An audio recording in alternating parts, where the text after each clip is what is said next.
Hello guys, good morning. So welcome back to my YouTube channel. This is Autoboyson.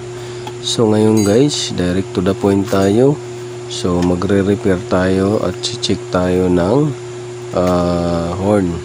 So kadalasan dahilan nito guys sa horn guys is yung location niya ay nababasa.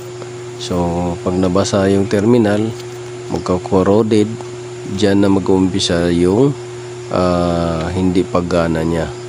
At minsan talagang nababasa siya, napapasukan pagka mali yung location niya.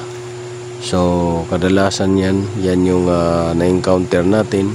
So ngayon check natin guys gamit itong wire at kukonfirm natin kung ayaw nang gumana at itatry na rin natin linisan kung mapapagana pa natin guys. Kasi kadalasan dahilan lang nito guys ay corroded. So wala nang contact siya pagka corroded. So yan lang guys yung dahilan, corroded at maling location niya, nababasa lagi kaya naglo-lose contact na.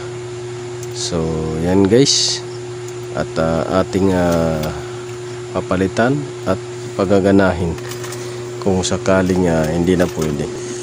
So okay naman linya, okay yung supply.